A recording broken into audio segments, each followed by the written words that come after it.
الحمد لله وكفى والصلاة والسلام على سيدنا محمد المصطفى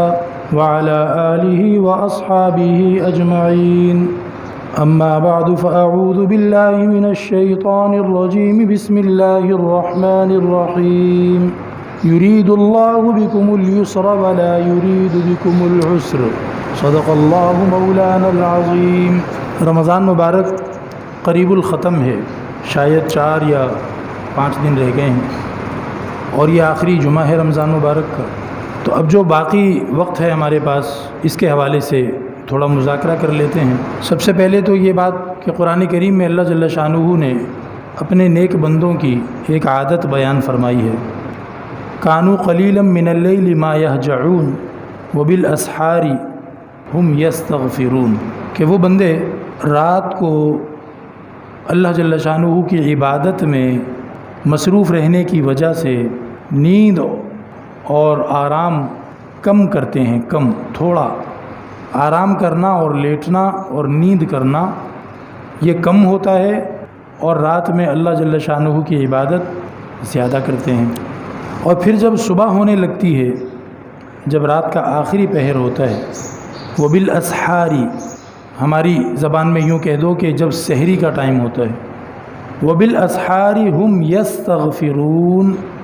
جب سحری کا ٹائم ہوتا ہے تو اللہ سے توبہ کرتے ہیں، استغفار کرتے ہیں۔ روایات میں آتا ہے کہ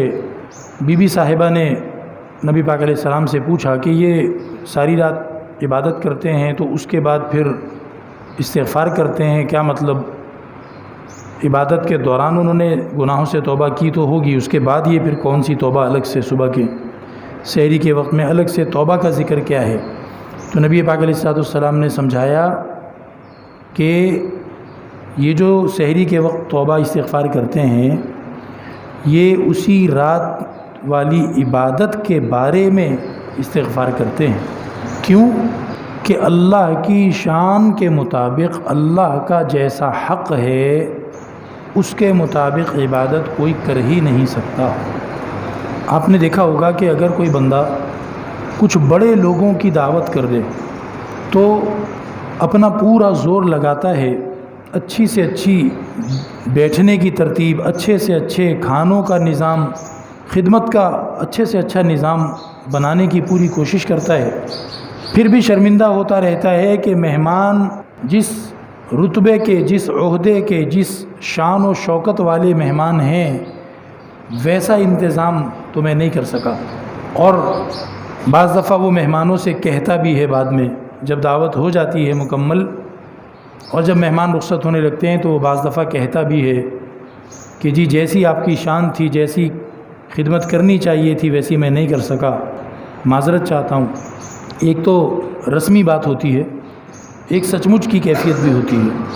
تو بالکل یہی چیز ہے کہ جب بندہ اللہ رب العزت کی شان کو، اللہ رب العزت کے مقام اور رتبے کو اپنے ذہن میں سوچے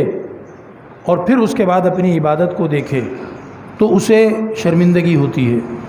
تو فرمایا کہ یہ رات عبادت میں گزارتے ہیں اور پھر صبح رات ختم ہونے سے پہلے رات کے آخری حصے میں توبہ استغفار کرتے ہیں کہ یا اللہ جیسا آپ کا حق بنتا ہے، جیسی آپ کی شان ہے ویسی عبادت ہم سے نہیں ہوئی۔ تو ایک تو رمضان مبارک کے ان آخری دنوں میں ہم پچھلے دنوں کے بارے میں اس طریقے کی سوچ اور اس طریقے کا جذبہ اپنے دل میں پیدا کریں کہ یا اللہ 25 روزے گزر گئے، جیسا تجھے راضی کرنا چاہیے تھا، جیسا رمضان مبارک کو کمانا، وصول کرنا چاہیے تھا، ویسا ہم نہیں کر سکے۔ تو اس پر ہم اللہ سے شرمندہ ہو کر توبہ استغفار کریں، معذرت کریں اللہ تعالیٰ سے۔ اور یہی سنت انبیاء علیہم السلام کی ہے کہ بڑے سے بڑا کام کرتے ہیں، اللہ رب العزت کی رضا اور خوشنودی والا، اور بے مثال قربانی دیتے ہیں اور مشکل ترین مراحل کو طے کرتے ہیں، اور اس کے بعد اللہ رب العزت سے مغفرت کی دعا مانگتے ہیں کہ یا اللہ ہمیں معاف فرما دے۔ تو سب سے پہلا تو یہ ہے کہ جو دن گزر گئے ان کے بارے میں ہم شرمندگی محسوس کریں کہ یا اللہ رمضان کا اکثر حصہ گزار لیا لیکن کر نہیں سکے جو کرنا چاہیے تھا، کیونکہ اللہ کی عبادت کا حق تو کوئی بھی ادا نہیں کر سکتا، چاہے ہم میں کوئی ایسا بھی بیٹھا ہو جس نے آج تک کسی رمضان میں اتنی عبادتیں نہ کی ہوں اور اس رمضان میں وہ بڑا مطمئن اور بڑا خوش ہو کہ اس رمضان میں تو اللہ نے زیادہ ہمت دی اور میں نے زیادہ عبادتیں کی ہیں، پھر بھی اسے شرمندہ ہونا ہوگا، اسے توبہ استغفار کرنی ہوگی، کیونکہ تو نے پچھلے سالوں کے مقابلے میں تو اچھی عبادت کر لی، لیکن جو اللہ کا حق بنتا ہے، جو اللہ کی شان ہے، جیسی اللہ کی عبادت ہونی چاہیے ویسی تو نہیں کر سکے نا، تو اس پر توبہ استغفار ہونی چاہیے۔ تو باقی ایام میں ہم مسلسل اللہ رب العزت سے توبہ کرنے والے ہوں، اور اس کے ساتھ ساتھ ہم شکر کرنے والے ہوں۔ پہلی بات کیا عرض کی کہ ہم مغفرت اور استغفار کرنے، اس کو آپ مختصر لفظوں میں کہہ دیں عذر، اللہ کی بارگاہ میں عذر پیش کریں کہ اللہ مجھ سے ہو نہیں سکا، تجھے راضی کرنے کا جذبہ تو بڑا تھا اور رمضان میں سارے گناہ بخشوانے کی سوچ تو تمنا تو بڑی تھی، لیکن یا اللہ میں کر نہیں سکا۔ اس پر توبہ استغفار کیا جائے، عذر پیش کیا جائے۔ اور دوسری چیز عذر کے بعد ہے شکر، کہ جس اللہ نے توفیق عنایت فرمائی کہ کتنے لوگ ایسے ہیں جو رمضان کے روزے کی فرضیت پر ایمان ہی نہیں لائے، کتنے لوگ ایسے ہیں جو ایمان تو لائے لیکن انہوں نے روزہ رکھا ہی نہیں، کتنے گھرانے، کتنے گھر ایسے ہیں کہ رمضان آیا اور رمضان جا رہا ہے اور ان کے گھر کے اندر پتہ ہی نہیں چلتا کہ رمضان ہے کہ نہیں، نہ روزے رکھنے کا اہتمام، نہ دعا کا، نہ ذکر کا، نہ توبہ کا، نہ تلاوت کا۔ تو شکر ہے یا اللہ تیرا کہ تو نے کم سے کم اس طرف توجہ عطا فرمائی، تو نے توفیق نصیب فرمائی کہ کچھ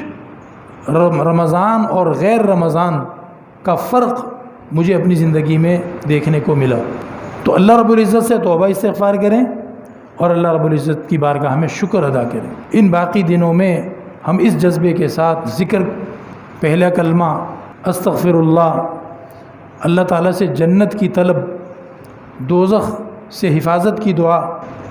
اس میں ہم کثرت کر دیں، اس کو ہم زیادہ کر دیں۔ فضول ملاقاتیں، فضول باتیں، لمبی لمبی گفتگو سے پرہیز کریں، وہاں سے وقت بچا کر لا الہ الا اللہ، استغفر اللہ، اللہم انی اسألک الجنہ اعوذ بک من النار، جو صورت آپ کو قرآن پاک کی یاد ہے وہ صورت پڑھتے رہیں چلتے پھرتے، اور بیٹھ کر بھی تلاوت کریں اور بیٹھ کر بھی اللہ سے دعائیں مانگیں۔ اپنے تھوڑے سے جو دن باقی رہ گئے ہیں اس کو وصول کرنے کی کوشش کریں۔ ایک تو اس بات کو ہم ذہن میں رکھیں، عذر اور شکر، اللہ کی بارگاہ میں عذر پیش کر کے معافی مانگیں، اور دوسرا اللہ تعالیٰ کا شکر کریں جو توفیق اللہ نے عطا فرمائی۔ یا اللہ یہ تیرا احسان ہے، تو چاہتا تو ہم ان لوگوں میں سے بن جاتے جنہوں نے پورے رمضان میں ایک بھی گناہ نہیں بخشوایا، جنہوں نے تیری فرض کی ہوئی عبادتوں کو توجہ نہیں دی۔ یا اللہ تیری توفیق سے ہمیں توجہ تو ہوئی، کچھ فکر تو ہوئی۔ دوسری اہم بات یہ عرض کرنی ہے کہ جمعۃ الوداع، جیسا کہ ہمارے زمانے میں ایک چلن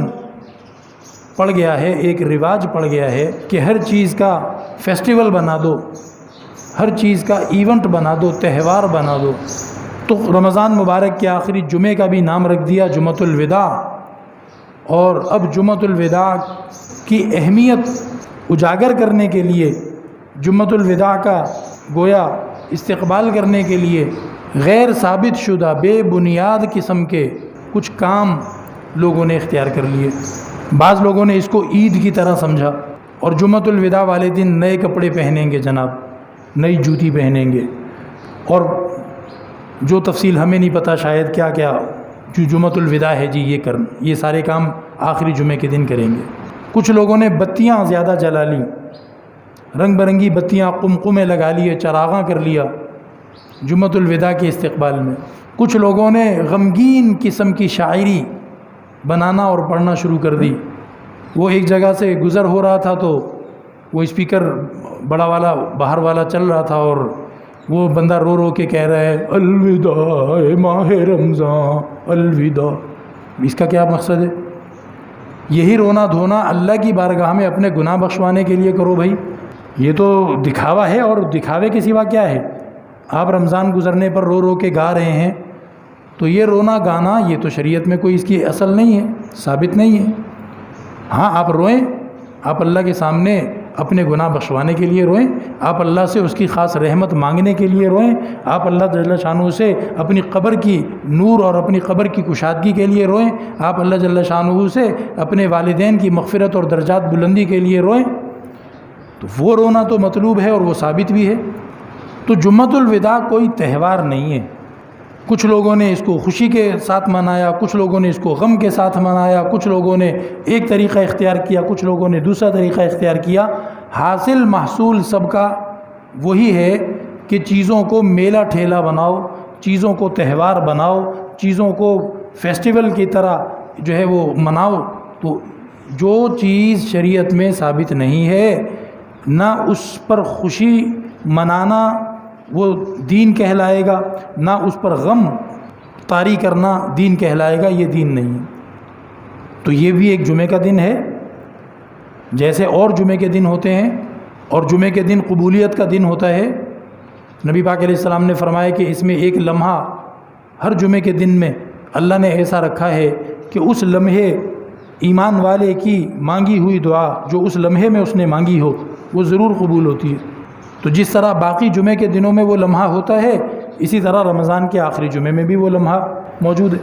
تو جمعہ تو بہرحال جمعہ ہے، اس کی اپنی ایک قدر ہے، اس کا اپنا ایک وزن ہے شریعت میں۔ تو یہ کوئی عید نہیں ہے، یہ کوئی غم نہیں ہے، سوگ نہیں ہے، خوشی نہیں ہے۔ ہاں زیادہ سے زیادہ یہ کہا جا سکتا ہے کہ اس جمعے کو کچھ اضافی فضیلت معلوم ہوتی ہے احادیث مبارکہ دوسری احادیث کو ملانے سے۔ اس اضافی فضیلت کو پانے کی خاطر بندہ اس جمعے کے دن جو جمعۃ الوداع ہے، جو آخری جمعہ ہے، اس جمعے کے دن بندہ ذرا زیادہ محنت کر لے، دعا میں، استغفار میں، توبہ میں، نوافل ذرا زیادہ پڑھ لے، قرآن کی تلاوت زیادہ کر لے۔ تو وہ 3 طرح کی خصوصیات جو اس جمعے کو حاصل ہیں اور باقی پورے سال میں کسی بھی جمعے کو حاصل نہیں ہے۔ نمبر ایک تو وہی ہے جو سب جمعوں کو حاصل ہے کہ سید الایام یوم الجمعہ۔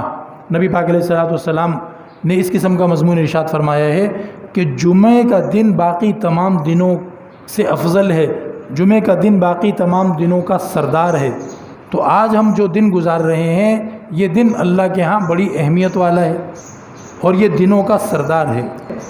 اس میں اجتماع کا حکم ہے، بڑی جماعت بنا کر اکٹھے ہو کر جمعے کی نماز پڑھنے کا حکم ہے، اور اللہ رب العزت کی طرف سے قبولیت کے لمحات اس میں ہوتے ہیں۔ دوسری ایک فضیلت آج کے دن کو یہ حاصل ہے کہ یہ جمعہ رمضان مبارک کا جمعہ ہے، جیسا کہ اس سے پہلے والے 3 جمعے بھی رمضان مبارک کے جمعے تھے، اور باقی 11 مہینوں کے کسی جمعے کو یہ فضیلت حاصل نہیں کہ رمضان مبارک میں ہر نیکی کا اجر وہ کم سے کم 70 گنا ملٹیپلائی ہو جاتا ہے، 70 گنا بڑھ جاتا ہے، لیکن باقی 11 مہینوں کے جمعوں میں یہ چیز نہیں ہے۔ اور رمضان مبارک میں تو ہر عبادت، ہر فریضہ گویا کہ آپ نے 70 مرتبہ ادا کیا، اور اللہ جس کے لیے چاہے اس سے زیادہ گنتی بڑھا دے۔ تو دوسری فضیلت آج کے دن کو یہ حاصل ہے کہ ایک تو جمعہ اور دوسرا رمضان مبارک کا جمعہ، اور تیسری فضیلت اس کو یہ حاصل ہے جو پورے سال میں کسی دوسرے جمعے کو نہیں ہے، وہ یہ کہ رمضان مبارک کا آخری جمعہ، کہ اب اگلے 11 مہینوں تک دوبارہ ہمیں رمضان مبارک کا جمعہ نہیں ملے گا۔ اس اعتبار سے یہ جمعہ یونیک ہے، یہ یعنی بے مثال ہے، اور اس کو ہمیں زیادہ اہمیت کے ساتھ اس جمعے کے دن میں عبادت، ریاضت، نوافل، توبہ استغفار، تلاوت، دعاؤں کا اہتمام یہ ہمیں زیادہ کرنا چاہیے۔ اس کے علاوہ جو بھی کوئی طور طریقہ بنایا گیا ہے وہ غلط ہے، اس کو چھوڑنے کی ضرورت ہے۔ یہ کوئی عید نہیں ہے، یہ کوئی سوگ نہیں ہے۔ آپ اللہ رب العزت سے توبہ استغفار کرتے ہوئے اس دن کو بھی گزاریں، اور اس مضمون کو ذہن میں رکھیں جو حدیث ممبر والی حدیث کہ نبی کریم صلی اللہ علیہ وسلم ممبر پہ تشریف لا رہے تھے، پہلے قدم پہ آمین فرمایا، دوسرے قدم پہ پھر آمین فرمایا، اور تیسرے درجے پہ پھر آمین فرمایا، اور پھر منبر پہ تشریف فرما کر جو کچھ ارشاد فرمانا تھا، اس کے بعد جب صحابہ کرام کو موقع ملا، نبی پاک علیہ السلام خطبے سے فارغ ہو کر نیچے تشریف لائے، تو صحابہ نے پوچھا کہ اللہ کے رسول، آج ہم نے ایسا کچھ دیکھا سنا جو پہلے کبھی نہ دیکھا تھا نہ سنا تھا۔ آپ نے آمین فرمایا، پھر آمین فرمایا، پھر آمین فرمایا، یہ کیا تھا؟ تو نبی پاک علیہ السلام ارشاد فرمایا کہ جبرائیل امین آئے، انہوں نے 3 مرتبہ دعا کی اور میں نے ہر دعا کے جواب میں آمین کہا۔ تو ایک دعا کیا تھی کہ تباہ و برباد ہو جائے وہ شخص جس کو اللہ رب العزت اس کے بیمار یا بوڑھے والدین کا ساتھ نصیب کرے اور وہ ان کی خدمت کر کر کے اپنے لیے جنت پکی نہ کروا لے، تو ایسا شخص تباہ و برباد ہو جائے۔ اور دوسرا یہ فرمایا کہ وہ شخص تباہ و برباد ہو جائے جس کے سامنے حضرت محمد صلی اللہ علیہ وسلم کا مبارک نام آئے اور وہ درود شریف نہ پڑھے۔ اور تیسری دعا یہ فرمائی کہ وہ شخص تباہ و برباد ہو جائے جس کو رمضان کا مہینہ ملا اور وہ اپنی بخشش نہیں کرا سکا۔ تو اب یہ آخری جمعے کا پیغام یہی حدیث ہے کہ بھائی 25 روزے گزر گئے، سستی میں گزرے، غفلت میں گزرے، طبیعت خراب تھی، نیند بہت آتی تھی، بھوک بہت لگتی تھی، یا یہ لگتا تھا کہ ابھی تو بہت دن پڑے ہیں یار، کسی دن جو ہے نا ٹکا کے عبادت کریں گے، اور اب وہ سارے دن نکل گئے، اب پیچھے بہت تھوڑا سا بچا ہے۔ اور نبی پاک علیہ السلام کی یہ والی حدیث ذہن میں رکھیں کہ تباہ و برباد ہو جائے وہ شخص کہ رمضان کا مہینہ آ کر گزر جائے اور وہ اپنی بخشش نہ کرا سکے۔ تو خدا نہ خواستہ ایسا نہ ہو کہ رمضان پورا گزر جائے، عید آ جائے اور میں نے وہ محنت نہ کی ہو اپنے گناہ بخشوانے میں، وہ دعائیں اللہ سے نہ مانگی ہوں، وہ رونا دھونا میں نے نہ کیا ہو جو کم سے کم ایک عام آدمی کر لیا کرتا ہے۔ تو اس سے بہت زیادہ ڈرنے کی ضرورت ہے۔ حضرت جبریل جن کے بارے میں اللہ فرماتے ہیں کہ مطاع ثم امین ذی قوت عند ذی العرش مکین، مطاع ثم امین، حضرت جبریل علیہ السلام کی اللہ تعالیٰ تعریفیں کر رہا ہے کہ میرے ہاں اس کا بڑا رتبہ ہے، اور سارے ملکوت میں جتنے بھی فرشتے اور جو بھی مخلوقات ہیں نورانی، وہ سب ان کی فرما بردار ہیں، ان کا حکم مانتی ہیں، اور وہ بڑی طاقت والا ہے اور وہ بڑا امانت دار ہے۔ اللہ تعالیٰ حضرت جبریل کی تعریفیں کر رہا ہے۔ اس جبریل نے یہ دعا مانگی تھی، اور اس جبریل کی دعا پر نبیوں کے سردار نے، حبیب کبریا نے، جو کہ سارے اللہ کی پیدا کی ہوئی ہر چیز سے زیادہ افضل ہیں، جو عرش اور کعبے سے بھی زیادہ افضل ہیں، حضرت محمد مصطفیٰ صلی اللہ علیہ وسلم، انہوں نے اس دعا پہ آمین کہا تھا۔ اب اگر خدا نہ خواستہ میرے پاس جو 4-5 دن بچ گئے ہیں، ان میں بھی میں اسی طرح سوتا رہا، اسی طرح گپے مارتا رہا، اسی طرح سستی کرتا رہا، اور اپنی عادتیں میں نے 4-5 دن کے لیے بھی کنٹرول نہ کی، تو پھر بھائی بہت خطرناک معاملہ ہے۔ جبریل کی بد دعا اور نبی کریم علیہ الصلوۃ والسلام کا آمین والا ٹھپا اس کے اوپر موجود ہے، پھر ہمیں کون بچانے والا ہوگا؟ تو بس یہ آخری جمعے کا پیغام ہے، اس میں عذر اور شکر کے ساتھ، ان جذبات کے ساتھ ہم باقی دنوں کے اندر ہمت دکھائیں، محنت کریں، صدقہ فطر ادا کریں۔ 1 سا گندم یا 1 سا کھجور یا 1 سا جو، جو ہمارے تول کے حساب سے احتیاطاً 2 کلو بنتا ہے، تو 2 کلو 300 روپے کا گندم آٹے کا ریٹ ہے، تو 300 روپے ہر آدمی کی طرف سے فطرہ ہے۔ وہ فطرہ ادا کرنا ضروری ہے، چاہے روزے رکھے تھے، چاہے چھوڑے تھے، چاہے ٹوٹ گئے تھے، چاہے بچا لیے تھے، اس سے کوئی فرق نہیں پڑتا۔ بعض لوگ سمجھتے ہیں جس نے روزے رکھے وہی فدیہ بھرے فطرہ دے گا، بعض لوگ الٹا سمجھتے ہیں جس نے نہیں رکھے وہ فطرانہ دے گا۔ فطرانہ سب نے دینا ہے، چھوٹے بچے کا بھی فطرانہ ہے جو گود کا بچہ ہے، جو عید کی صبح پیدا ہوا، سورج نکلا صبح صادق سے پہلے، اس بچے کا بھی فطرانہ ہے، اس بوڑھے کا بھی فطرانہ ہے جو اتنا بیمار تھا کہ روزے رکھ ہی نہیں سکتا تھا، اور اس نالائق جوان صحت مند ہٹے کٹے کا بھی فطرانہ ہے جس نے جان بوجھ کے روزے رکھے ہی نہیں حالانکہ رکھ سکتا تھا۔ سب کا فطرانہ بھرنا پڑتا ہے، یہ واجب ہے، ضروری ہے۔ اس کے علاوہ چاند رات کی عبادت، چاند رات عبادت کی رات ہے بھائی، چاند رات عبادت کی رات ہے، یہ مارکیٹوں بازاروں میں بد نظری کرنے کی رات نہیں ہے۔ چاند رات عبادت کی رات ہے، فرمایا جس نے دونوں عیدوں سے پچھلی رات عبادت کی اللہ رب العزت اس کے دل کو زندہ رکھے گا، اس کا دل نہیں مرے گا۔ اس دن جس دن سب دل بھی مر جائیں گے، اس کا دل نہیں مرے گا۔ لہٰذا چاند رات کی عبادت، فطرانے کی ادائیگی، اور جو باقی گھنٹے کچھ رہ گئے ہیں ان گھنٹوں میں عذر اور شکر کے جذبے کے ساتھ اللہ رب العزت کے ساتھ اپنے معاملات صاف کرنے کی کوشش، یہ ہم جمعۃ الوداع کا پیغام ہے۔ اللہ رب العزت ہمیں جمعۃ الوداع کے پیغام کو سمجھ کر اس پر عمل کرنے کی توفیق عطا فرمائے۔ وآخر دعوانا الحمد للہ رب العالمین۔